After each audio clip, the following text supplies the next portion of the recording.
In a world of twisted facts, alternative narratives, corrupted corporations, and hacked feeds, how can we decipher the difference between truth and fiction? It's time to take back the truth. Read Robert Kiyosaki's Fake and learn the signs to recognize fake money, fake teachers, and fake assets. Determine what's real in a world where falsehoods are a weapon. Don't let fake advice destroy your financial future. Visit TheRealKiyosaki.com to read Fake by Robert Kiyosaki. That's TheRealKiyosaki.com. This is the Rich Dad Radio Show. The good news and bad news about money. Here's Robert Kiyosaki. Hello. It's Robert Kiyosaki, the Rich Dad Radio Show. The good news and bad news about money. And today's program is a lot about the question of, are we heading for a bigger crash? Or is it possible we're heading into a depression? So it's a very, very important program because unless you've been living under a rock, as you know, when the market swings 1,000 points in a day, it goes down 1,000, up 1,000, down 600, up 500, and down, there's something going on. And so we're going to be talking about what all this means to you, your family, your portfolio, and your future. Because so many people, especially if you're a baby boomer or younger, most of our generation has no idea what the Great Depression looked like. You know, Kim and I had a business partner. He was in his 90s when he was our partner. And he kept talking about what it was like. And so that most baby boomers have no idea what a real crash, what a real depression, what a real what's called a secular bear market looks like. And all the baby boomers have known is up markets. And most baby boomers today are in some kind of 401k, IRA, Roth IRA, or they have their pension in some underwater pension plan like CalPERS, which is the California State Employee Pension Plan. And they're underwater $1 trillion. So every time this market goes down, those guys and those public employees like the police officers and school teachers, they should be worried. But they're not worried because after all they've ever known, if you've been a baby boomer, you've only known a secular bull market. I mean, this market, in my opinion, has been going up for 70 years now. And that's all we as baby boomers and youngers know. So it's a very important program. The question is, why is this happening? What are you going to do next?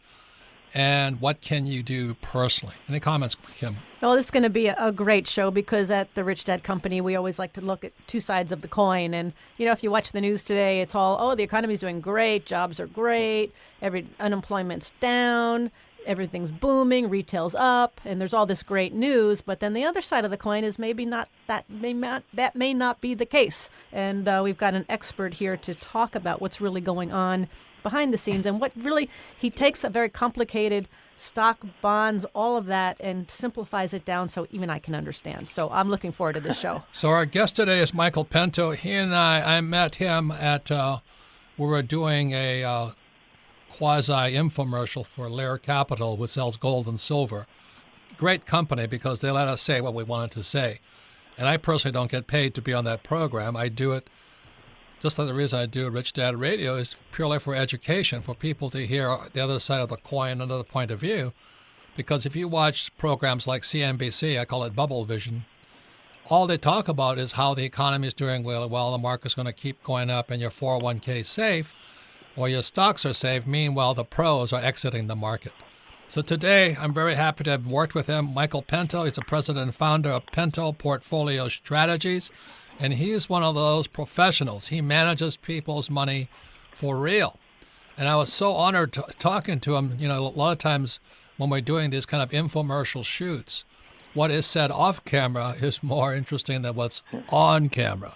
So, Michael, it was really a pleasure meeting you. Welcome to the Rich Dad Radio Show. Thank you so much for having me on the program, Robert. I was so impressed meeting you, and I can't wait to talk to you and your lovely wife, Kim. Right. And, my definition of intelligence is this. If you agree with me, you're intelligent. And so you were very intelligent for the 2 or 3 days we worked together in L.A., in the middle of Hollywood, talking about what's happening. Now, you're the author of a book called The Coming Bond Market Collapse, How to Survive the Demise of the U.S. Debt Market. Let's start with that. Why did you write that book? It came out in 2013. Well, when I wrote the book, Robert and Kim, I never imagined that interest rates could ever be negative when you're talking about a sovereign nation. So you look at the nation of Japan, their 10-year note just slipped into negative territory recently. And, when you loan money to the government going out 10 years, that's basically an insolvent nation. You're going to get a negative return in nominal terms, and yet the central bank of that country has an inflation target of 2%. So you have to ask yourself, who is loaning these people? Who is loaning the Bank of Japan money? And it's not just Japanese. Who is loaning the European Central Bank?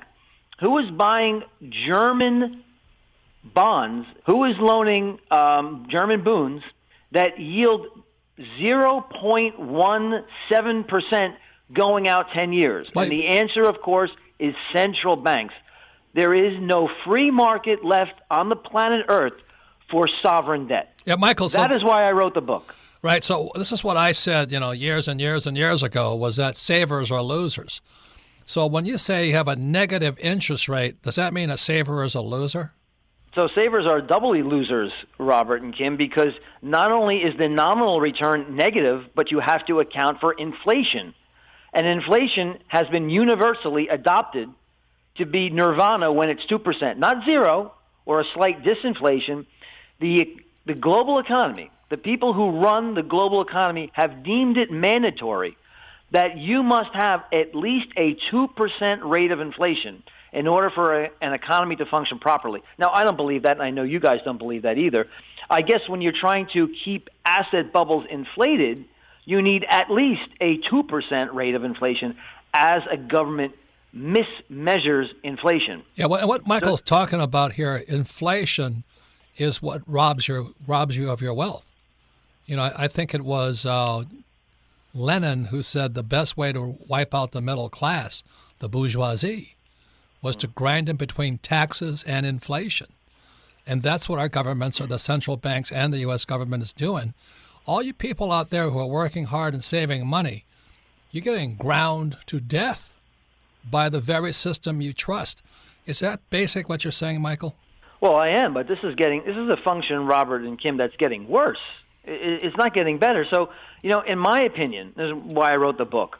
And I only give opinions based on facts. So I never come on anybody's show and give an opinion because that's what my agenda is. I have no agenda. I manage money for a living. My only agenda is to make money. So I look at facts objectively and then arrive at a conclusion. So everything we're going to talk about on this program today is based on facts, and facts warrant a response. So the U.S., I believe the United States, and indeed most of the rest of the world has not enjoyed a free market-based interest rate for about a century. Now you understand why when I met Michael on the Lear Capital kind of infomercial, I really had a good time talking to him because he's the first money manager that's intelligent. He agreed with me. Because, Michael, I go onto these programs and I say savers are losers. And, that's almost like saying the Pope is Jewish or something. They just go nuts. What do you mean savers are losers? I say, well, you're losing money. And they don't, they worship. Well, you're losing money more, Robert, now than ever because nominal interest rates, so since 1981, interest rates have inexorably declined. Okay? So you think about 1981 here in the United States, we had a 20% Fed funds rate. Now we went all the way to zero in 2000, and between 2003 and 2004, it went down to 1%. And then from 2009 to 2015, it was 0%. 0% cost of money. And when you have a 0% cost of money, that warps and distorts every single asset price on the planet, because every asset price on the planet is based off of that risk-free rate of return, which governments deem to be zero. Now, why did they ever do that, Robert?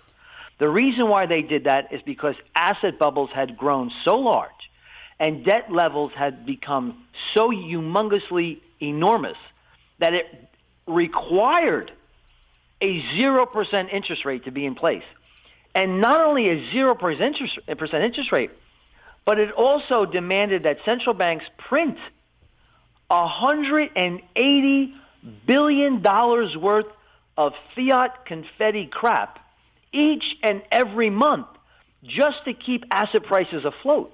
So that is all. Everything I just said is verifiable and factual. So, Michael, you're saying there's no free market based on the interest rates at zero. If there's no free market, what do we got? Well, you have no free market based on interest rates. So if you have no free market based on what interest rates, the cost of money, if the cost of money, that price has been usurped by sovereign governments and central banks, then we don't have free market pricing in anything. Yeah, in anything. That's what Michael. Go ahead. That's what people call price discovery. There's no price. In other words, if I have a 1999 Lexus for sale, price discovery is, we put it on eBay or wherever, cars.com, and the market actually tells you what that Lexus, 1999 Lexus with 100,000 miles is worth. But what's happening now, this Lexus that's on the market right now, the government is keeping the price of the Lexus up. That's what you're saying, right? Exactly. No free market. There's no free market, and it's even worse than that, Robert, because when you and I kind of agree on the price of that Lexus, you're going to tell me what the Lexus is worth, and I have the money here in my pocket, and I'm going to tell you what I'm going to pay for it. So we have two independent, market-based people who are trying to arrive at a fair deal and a fair price. But when central banks were printing and advertising that they were printing, it wasn't any secret, Kim and Robert. This was something done surreptitiously or furtively. They told you, they wanted you to know that I am going to be printing money out of thin air by fiat, by decree, $180 billion worth globally, and I am going to buy bonds, some even corporate bonds if you want to look at Japan and in Europe, and I do not give a darn about the price. So if I'm an investor and I know that the central banks are going to be buying assets regardless of the price each and every month, and I mean massively, $180 billion. Altogether they printed $15 trillion in order to blow up asset prices. And if I know that that's the case, if that's the functionality, if that's the context in which I must invest in, I'm going to front run those bids.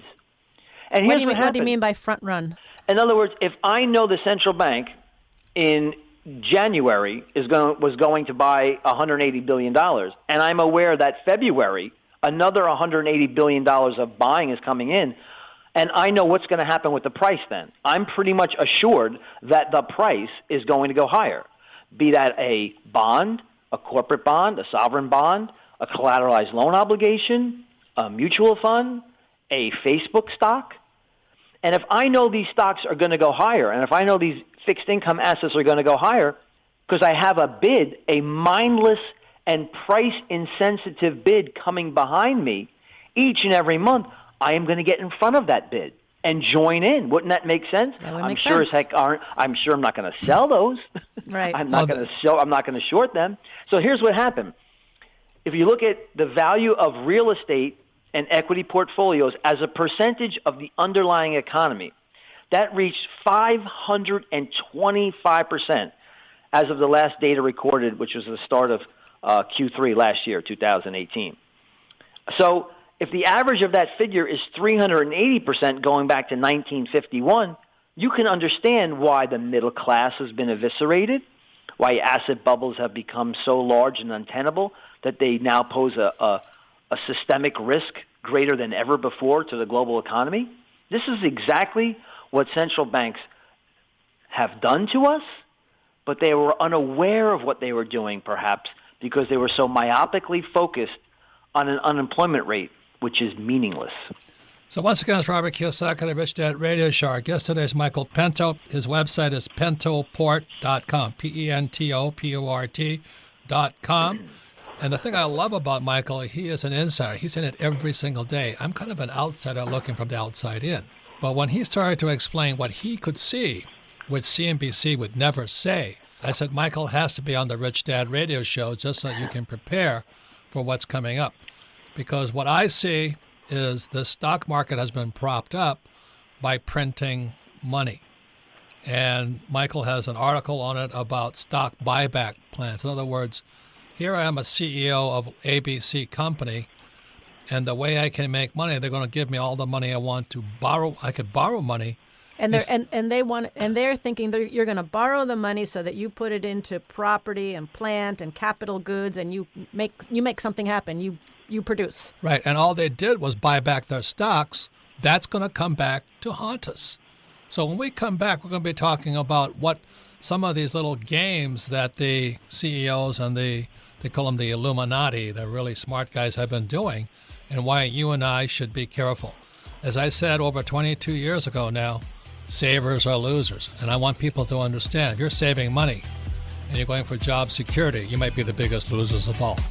You're listening to the Rich Dad Radio Show with Robert Kiyosaki. Don't be like Charlie. Charlie is that do-it-yourselfer who does himself in. Do-it-yourself is good for tile and grout. It is not good for asset protection. Charlie thought he'd save a few dollars forming his LLC online. With no guidance, he did it wrong. When he sold the property, he lost thousands and thousands of dollars. He did himself in by trying to do it himself. Don't burn yourself. Use Corporate Direct to set up and maintain your LLCs and corporations. Corporate Direct is owned and operated by attorney and Rich Dad advisor Garrett Sutton.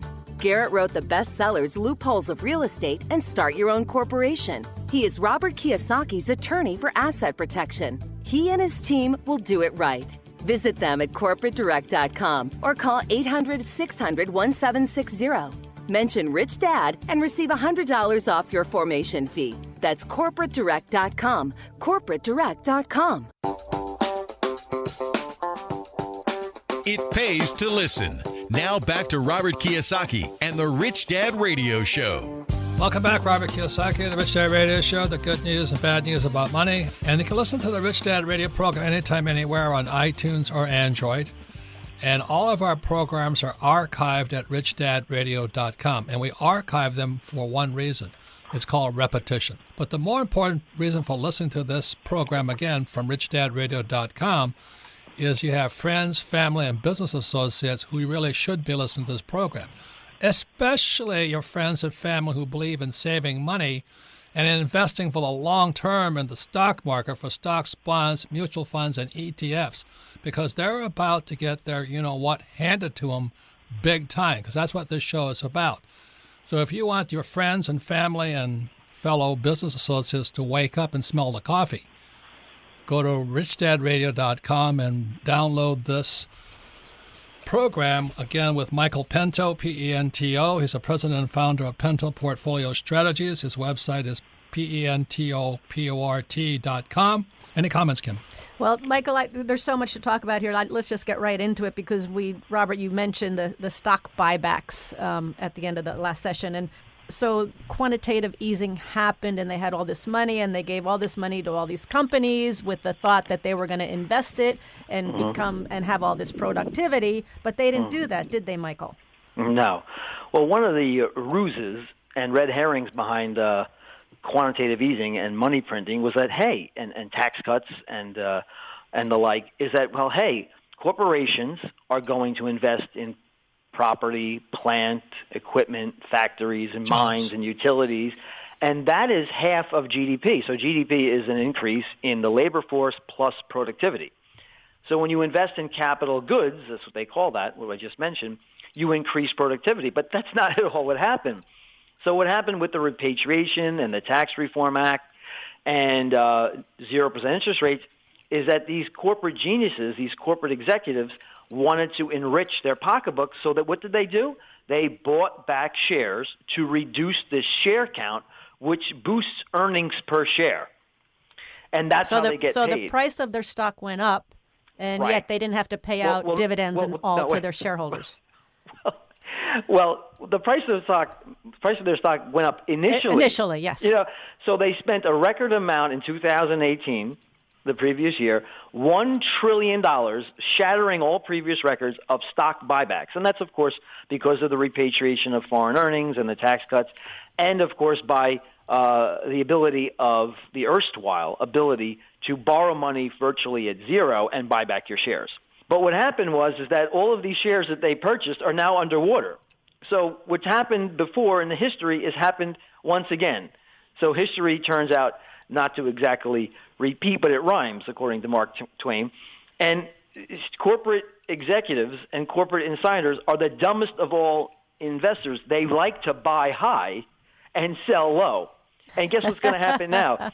So now that all of their share buybacks, $1 trillion worth last year, are now underwater, and the economy is going to enter what I believe is a vicious recession, unfortunately, in 2019. Not my fault or your fault. It's because of what central banks and governments have wrought upon the nations. But what's going to happen is that these dumbest of all investors are going to have to sell shares. In other words, the stock that they bought back and retired is going to be taken out of inventory and sold, but not sold at a high level. It's going to be a panic sell to raise capital in an attempt to keep the doors open for many of these insolvent zombie corporations. Use the example of General Electric, for example. What did they do? I mean, go ahead. They were the biggest idiots on the block. Yeah, I mean, they bought their shares back at what price? Well, I don't have the exact data in front of me when I compiled the report, but they bought back much higher levels. It was much higher levels. The share price cratered, and now they're going to think about issuing secondaries at much lower prices just to keep the doors open. Right. Yeah, I do have it here. That General Electric, they bought between 2015 and 2017, prices were $20 to $32 a share, and today it's about $6 a share. That's what you're talking about. That's what I'm talking about. But that kind of wait, Michael, it's worse than that. IBM. They borrowed money to pay that high price. Yes. That's the big problem. Yes. So now you have all of this. So you didn't borrow money. So borrowing money makes sense, Robert and Kim, when you invest in things, plant, property, and equipment that can expand productivity and actually return. It gives you a return on your investment. But when you just buy shares at much higher prices than what they are today, you've squandered all of that money. And so, and the worst part of it all is that when you borrow that money, the debt is still outstanding. So you're in a much worse place than you were before you tried all this financial engineering. All those guys who invested long, or the shareholders of General Electric, they got screwed by their own board, their own CEOs. Yes, exactly. And as I said, it's not just General Electric. Right. It's IBM. Chipotle. It's a lot of these corporations. Everybody did. In fact, studies have been shown that 14% of corporate America now is in the zombie category, meaning that they have to issue debt just to pay back the interest on existing debt. Jesus. That is the amount. So they're out of business. This is why the economy is more vulnerable today to a recession than ever before in history. And one more thing on top of that, because we talked about got into this problem was Bernanke and those boys did quantitative easing, QE. Mm-hmm. But today we're in QT, which means they're actually burning that money. They're not They're not printing it. So explain QT, quantitative tightening. Quantitative tightening, or like they say, is reverse QE, is exactly what it is. It's the reverse of quantitative easing. So when you think about quantitative easing, a central bank will print money by fiat, by decree, out of nothing, and go to the primary dealers, the primary bankers of the country, and buy their assets. Just take those assets off of their balance sheets, off of the bank's balance sheets, and give them credit, something known as Fed credit, which is basically cash. And they can take that cash and do anything they want with it. They can make new loans, they could buy stocks, and they could buy bonds. And that's exactly what was happening for years, since 2009, all the way, actually, the European Central Bank ended its quantitative easing program in December of last year. So primarily what I'm speaking is we went from $180 billion of quantitative easing to now quantitative tightening, globally speaking. But with the Federal Reserve's case, they were printing $85 billion per month, and they went to now a minus $50 billion each and every month. And let me just explain briefly the process, because it's very important that your audience understands the process. So what's happening is that the Federal Reserve has a bond due, a Treasury bill, bond, or note, and the principal must be paid back. But they go to the Treasury and say, hey, Treasury, I would like this principal to be paid back to the tune of almost $50 billion a month. There's mortgage-backed securities in there, but let's just say it's $50 billion each and every month, $600 billion a year. The Treasury doesn't have any money, so they have to go and float a bond to the public at a market-based price. The Treasury takes that money from the financial system, from the public, and then they take that and send it to the Fed, and the Fed destroys that money. They destroy that credit. So actually, when you think about it, quantitative tightening or reverse QE is basically the same operation as raising interest rates. So when central banks, and in particular Jerome Powell, the head of our Federal Reserve, goes on hold with their further rate hikes, that does not mean that we have a dovish Federal Reserve. What it means is the Fed has stopped one half of their tightening cycle, which what made 2018 so pernicious for the stock market is that the Federal Reserve was hiking rates, Fed funds rate, 4 times. So that's the short-term interest rate, hiking it 4 times, and at the same time selling $50 billion, or I like to say burning, destroying $50 billion worth of credit every month. So what's the bad news? Let me see if I can understand this. So they sell these bonds. You went over my head. Okay, so they sell these bonds to the public. The public buys these bonds. Treasury does. Treasury buys the bond. The Treasury sells bonds. The public buys the bonds, sends the money to the Treasury. The Treasury sends the money to the Fed, and the Fed incinerates it. So the bonds that the public buys are worthless?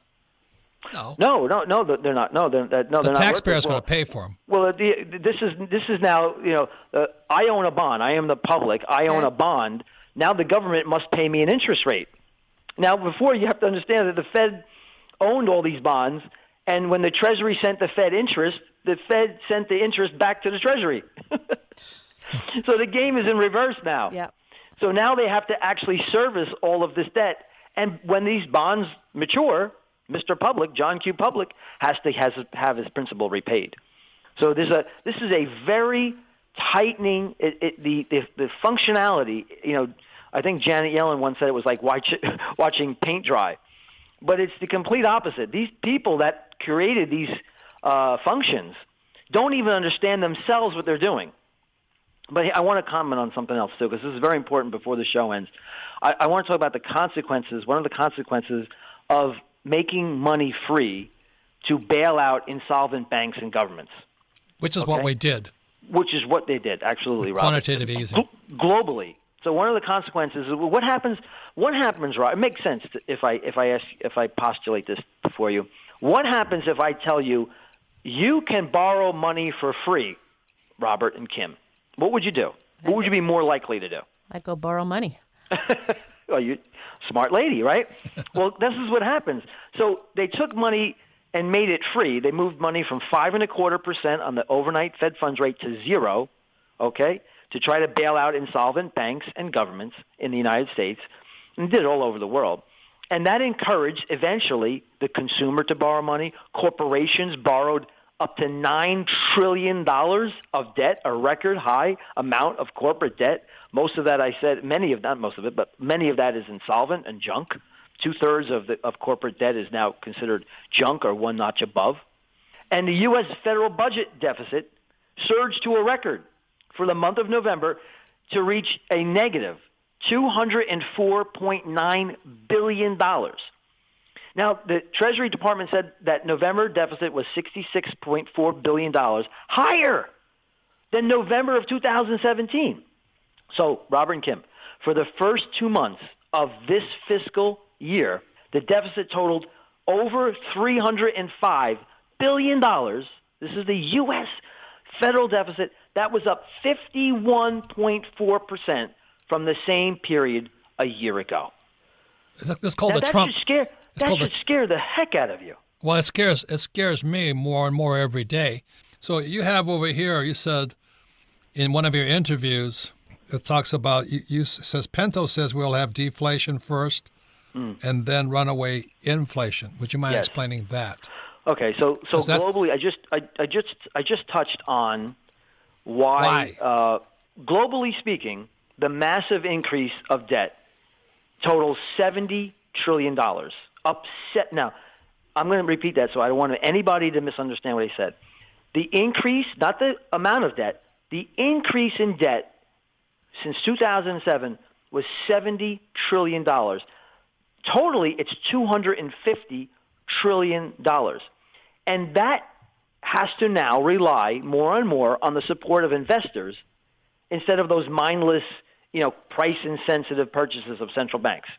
So what's going to happen, in my opinion, and I run a genuine portfolio based on facts and data, not how I feel. I base it on math. So I feel that since central banks are pulling the plug on quantitative easing, they pulled it already. Now they're in quantitative tightening. Central bank raised rates 9 times since December of 2015. The European Central Bank is now completely out of QE. So you only have the Bank of Japan left printing money, but that's being more than offset by the Federal Reserve's reverse QE. So all of this debt is now standing on its own 2 feet, Robert. That is a massive drain of the liquidity on a capitalist economy.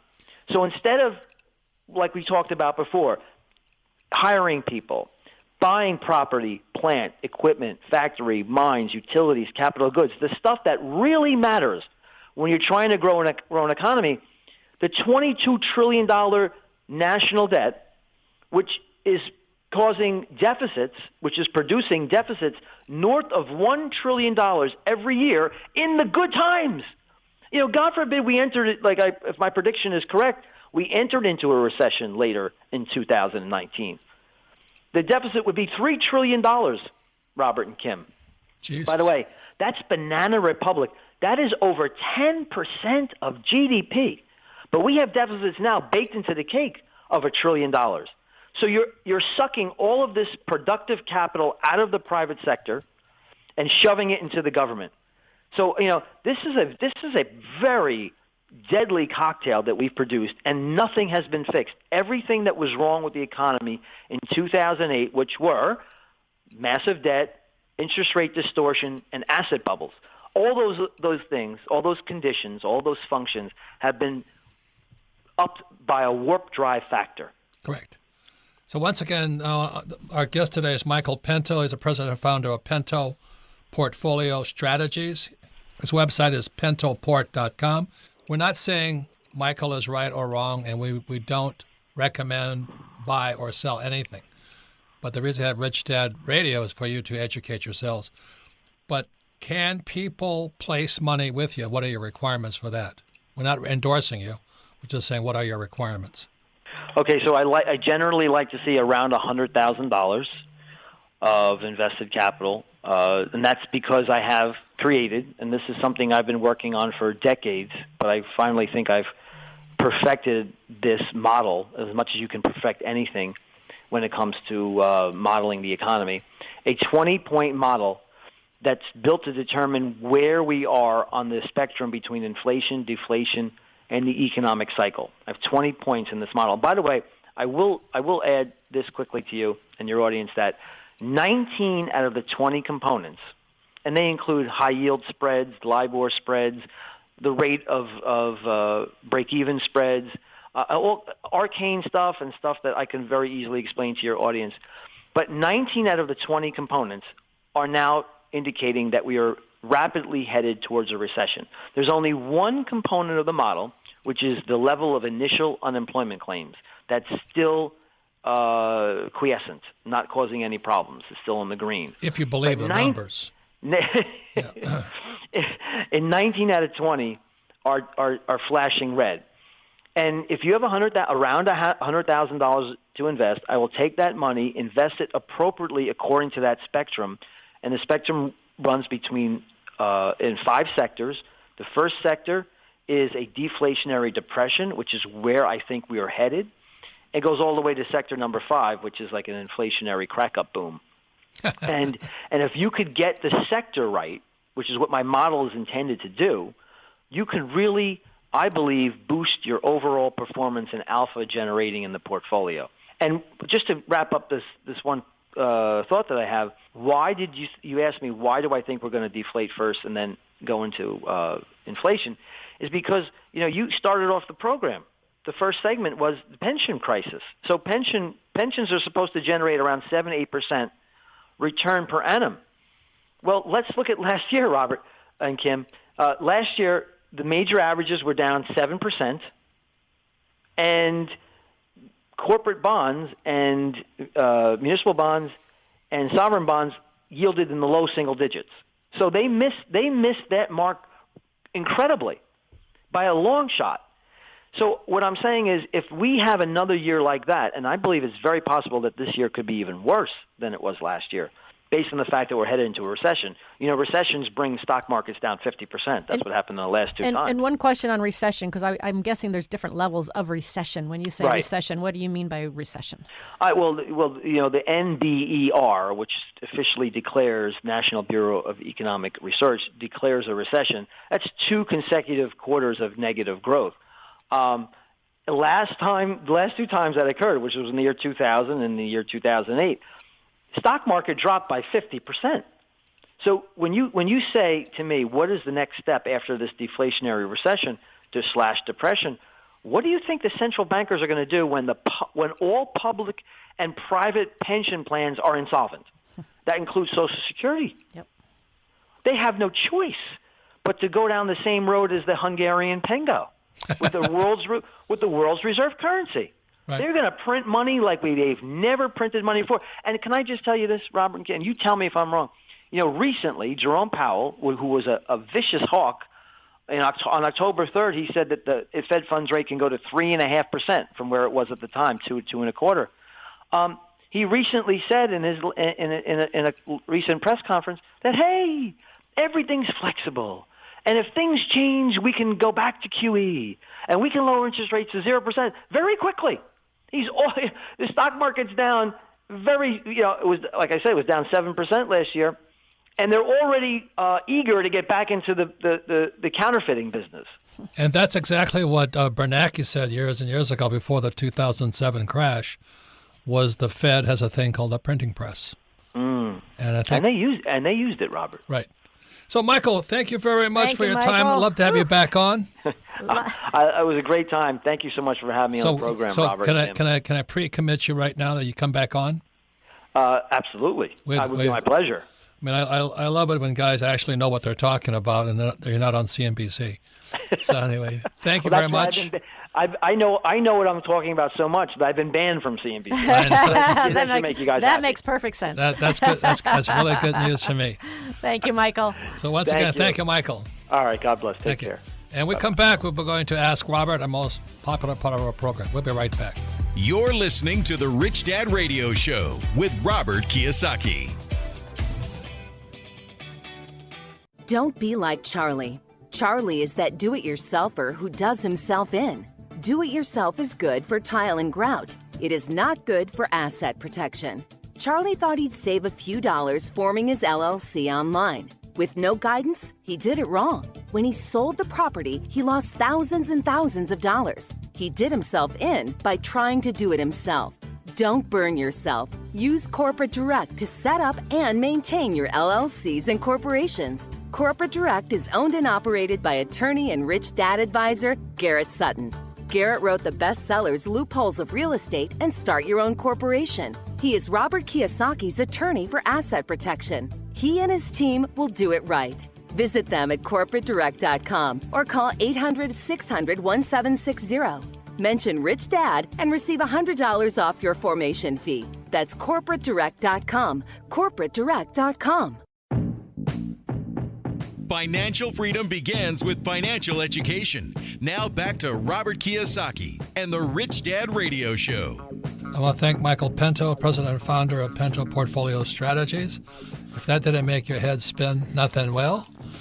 But I think it's better that we hear about it. The thing I love about the Rich Dad Radio program is we give our guests a lot of time to explain things. And I'm going to invite him back because I have more questions now. I need to have him come back and explain things more because that's how we learn. That's what I was just going to say. This left me with a lot of questions that I'm now going to start pursuing. So again, Michael Pinto is the author of the book, The Coming Bond Market Collapse, How to Survive the Demise of the U.S. Debt Market. You see, it's not the stock market that's going to crash. It's the bond market that's going to crash. He's not the only one saying it, but Rickards is saying it. And I'm personally very weak on the bond market. I don't understand it that well because I've never had any money to buy bonds. But he also said, what happens when all the pensions come crashing down and there's no money in all the pensions, including Social Security? That's a scary thought. Correct. And it's happening already today. Yeah, it's happening as we talk about it, except that on the news today, the economy is fine. You know, Trump's an idiot, and jobs are plentiful. They're looking for workers. Growth is up. Economy's strong. But that's on the surface. Underneath the surface is what you listen to Rich Dad Radio for. Because if you listen to what's happening on CNBC or those magazines we call Bubble Vision or Money Magazine, my favorite magazine, you know, you're not going to get it straight because all these guys are trying to sell you something. I'm not trying to sell you anything. So once again, this is the Ask Robert section. You can submit your questions to AskRobert@RichDadRadio.com. Melissa, what's the first question? Our first question, Robert, is from Emil in Houston, Texas. Favorite book, Rich Dad, Poor Dad. With the markets trending the way they are, how do you prepare for when the economy crashes? That's a very, very good question. First, let me just say this much. You know, people say I'm a pessimist. Look, if you're going to be a professional investor or any kind of investor in today's world, you've got to be a pessimist as well as an optimist. So Kim and I are pessimistic at times, but we're always optimistic. But this is another way to look at it is that when market crashes, those are the best times to get rich. Because in 2008, Kim, Kenny McElroy, and I were just waiting for the market to crash with the subprime markets. When the subprime market tanked, we thought we died and went to heaven. Now everybody lost their homes, unfortunately, but they didn't listen to Rich Dad Radio. That's why. But anyway, it's a really good time. If you can see it from that point of view, you'll understand why you listen to Rich Dad Radio.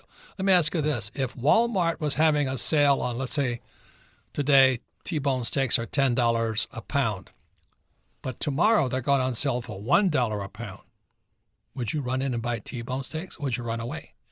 And the average person, when the stock market, bond market, real estate market crashes, they run away. A crash is simply an organization going on sale. So personally, I got in a lot of trouble with Kim and her family because at Christmas dinner, there were a couple of people that were upset with me because I said, oh my God, a crash is coming. I'm so excited. And these guys are along you could tell whether they're along the stock market. They only know how to make money when the stock market goes up. Yeah. Not when it comes down. And we're in a 70-year secular bull market, which means the market's been going up for 70 years. And so every baby boomer out there, that's all they know is an up market.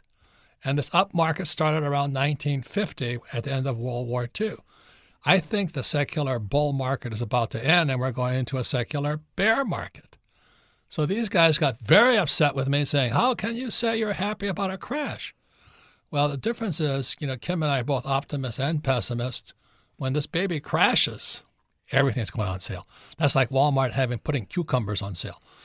If cucumbers were $1 a pound and next week they're 2 cents a pound, you'd buy cucumbers. And that's exactly what Pinto says. He says it's good news. Because the bond bubble is bursting, he says, I believe this will bring down real estate prices, equity market values, and start currency chaos. Right. So please understand that I don't think crashes are bad. But if you're long and you're naive enough to believe what they tell you on CNBC or Money Magazine, or those magazines that sell you stocks, bonds, mutual funds, and ETFs, the worst possible thing possible, then naturally you don't like crashes. So all I'm saying here is this, it's going to crash. What are you going to do about it? The average person can go to a local coin shop and buy a silver coin or a gold coin. It doesn't take any intelligence. Or if you're really smart, you can take an options course. You can learn how to buy put options or call options. A put option simply means you're going to make a fortune when markets crash. The trouble with becoming a trader today of options, it'll take you about 5 years of education and 5 years of practice. So you're about 10 years out of the system. So most people really are not going to do the options trading. But if you're ready for it, this next crash is going to make you a gajillionaire. So really, it's just not a matter of the markets going up and down, but what are you going to do about it? Any comments, Kim? Well, it just goes back to what we're all about, and it's all about education. Unfortunately, I believe you're right, is most people want the quick fix. They want the answer. They want to know what's that magic pill that'll keep me safe, and so I don't have to be so afraid of what's coming. But it's I don't know any other way around it except you've got to prepare, and you got to prepare through education. You got to prepare through. They're not going to do it though. Through experience, and it's going to take time. They're not going to do it. If they're not going to do it, then they're going to be at the effect of this recession coming.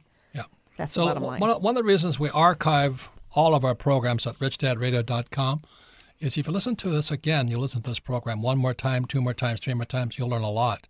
But it's especially important that your friends, family, and business associates listen to this program, especially those friends of yours who believe in going to school, getting a job, saving money, getting out of debt, and is investing for the long term in the stock market. That is the worst financial advice possible. Yet 96% of the people believe that information. This is a 70-year secular bull market that might be coming to an end. And how long will the secular bear market last? We don't know. But for those that are prepared for it, it's going to be the best time they ever had to get rich. It's like Walmart selling cucumbers for 10 cents a pound or steak for $1 a pound. It's going to be the best time. But if you're an idiot and went to school and believing saving money, you could be in the big amount of trouble. So anyway, final words, Kim? I just want to thank our guest, Michael Pinto. We're going to have him back because he did make my head spin and he left me with a lot of questions. And I'm going to start, there's things I want to start really paying attention to that I wasn't paying attention to before. And I think that's one of the beauties of having guests like Michael on, because he gets me thinking, and then it's time for me to get to work and figure out what the heck he just said. I'll give one last thing is that, you can go to a coin dealer right now and you can buy a dime that used to cost me 10 cents back in 1964. Today, that 10-cent dime cost me $2. So that should tell you, all you savers out there, you're getting screwed. So anytime somebody tells you to save money and invest for the long term in the stock market, that could be the worst possible financial advice possible. Yet, if you don't know any better, it might be the best thing you can do. So once again, thank you for listening to Rich Dad Radio. Once again, you can submit your questions to AskRobert@RichDadRadio.com. And I thank Michael Pinto, president and founder of Pinto Portfolio Strategies. Thank you for listening to this program.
Though it's stuck with